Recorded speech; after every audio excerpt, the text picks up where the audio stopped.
Ladies and gentlemen, welcome to the Sport Check, and today I have a colleague here that is going to help me to explain to you what the head of state said yesterday, and I want us to watch this short clip before we proceed.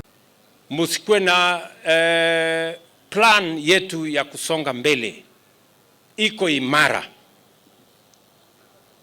Musikwe na wasiwasi. Hawa watu wa uongo, hawa watu wa porojo, hawa watu wa kuendesha propaganda na fake news tutawaaibisha. Kwa sababu yale wanasema huko kwa mitandao kuna Now that is the head of state lecturing his critics who are opposed to the proposed livestock vaccination. And I just want to bring my friend over here to help me understand, why do you think the head of state is breathing fire over this proposed livestock vaccination, and who do you think he was referring to? Okay, from the look of things, I feel like he was referring to the Wiper Party leader, KALONZO Musyoka. His Excellency, Honorable Mr. KALONZO Musyoka, simply because whatever that he was trying to put out there, it was like, okay, these are people from opposing all his agendas. And right now, who is at the leading in the opposition? Because the other day Raila has just joined the government through broad-based government formation. Yes. And who is left? KALONZO Musyoka. Right now he is the acting opposition leader. And okay, automatically he becomes the one who was being addressed. Okay. And whatever that people are saying, I feel like the people of Kenya are kind of disappointed in our president. President William RUTO. William RUTO. Some people are calling him Kasongo. And okay, I don't know what people mean with that name. Kasongo in quotes, eh? Don't come for me, it's Kasongo in quotes. Yes, Kasongo. But I feel like, okay, he should try to at least outline whatever that he is really sure that he is going to do. About the manifestos, let him do it bit by bit, because it's really hard for you to just implement something just like that right away. It must take time, and it's a process. First, finish up with the first agenda, implement it, and okay, let the people of Kenya feel the impact of your agendas and see the difference. You know, according to this story of livestock vaccination, and why I must agree with you when you say he was addressing the Wiper Party leader Stephen KALONZO Musyoka, because I remember it was the Wiper Party leader Stephen KALONZO Musyoka, Jeremiah Kioni, and other leaders who came out to oppose this livestock vaccination. Then immediately, President William Ruto's close associates, Oscar Sudi, Kimani Ichung'wah, Senator Aaron Cheriot, they came out to blast the former vice president.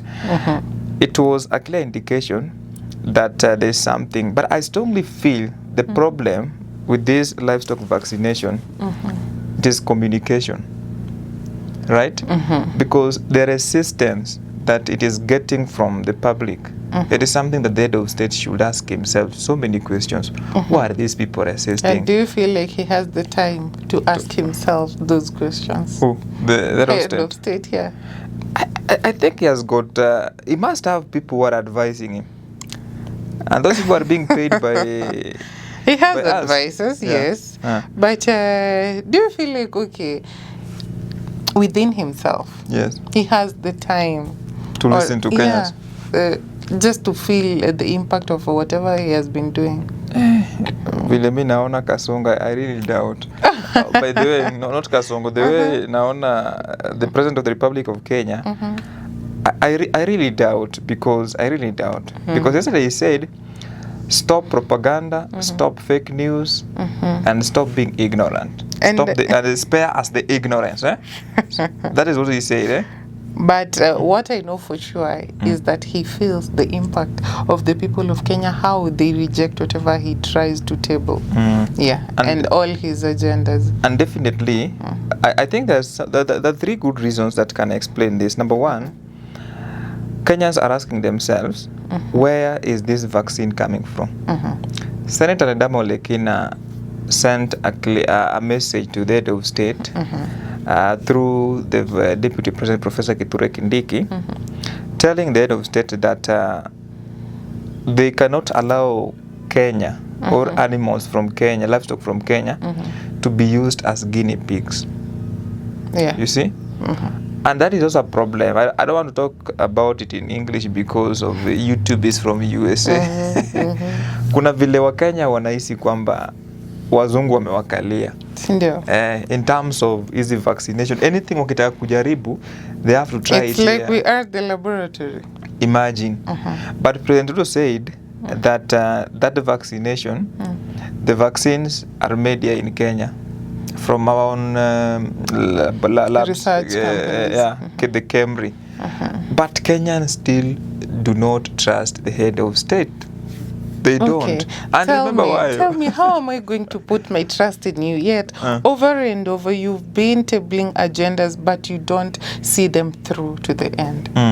How are we going to have faith in you? Yet, okay, you tell me you're going to do this, but the other day, you coming up then with another idea. Policy. Still, it's left hanging.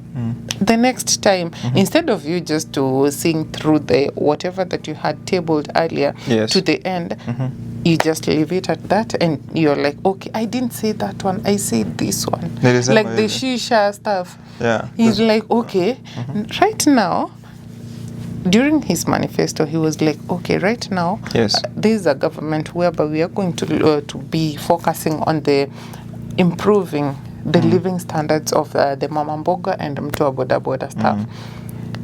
He introduced the hiyo kitu hadi nikakumbuka. Tutawatoa hapa chini. Tuwaweke katikati. Hii serikali itakuwa ya mama mboga na mtu wa boda boda. And sure enough, the taxes were being imposed highly on mama mboga and mtu wa boda boda. Tell me why right now into the creative industry they are going inside there, they are asking for tax. Tell me. Una history ya digital tax. Let me just give you a story before that turudi kwa mambo ya livestock.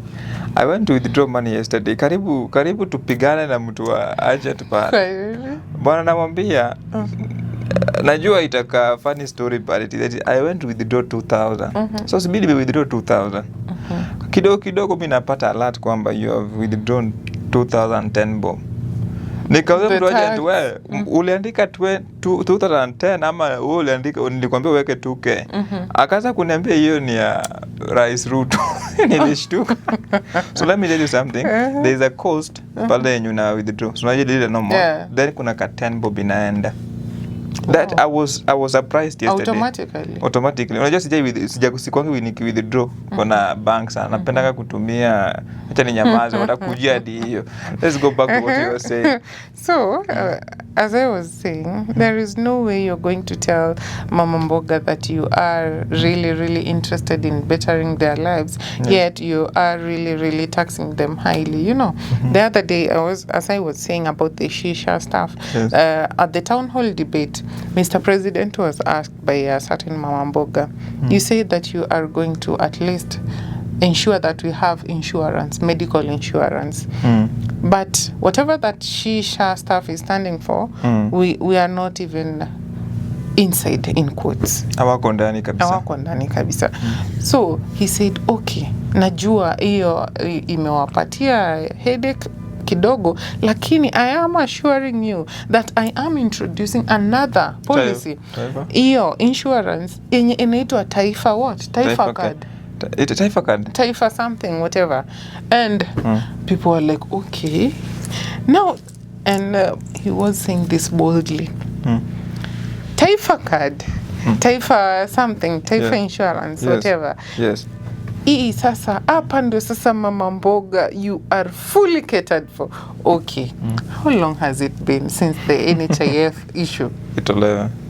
How long has it been since hiyo story ya kuiba pesa ama pesa imepotea? Yani our president is always making promises.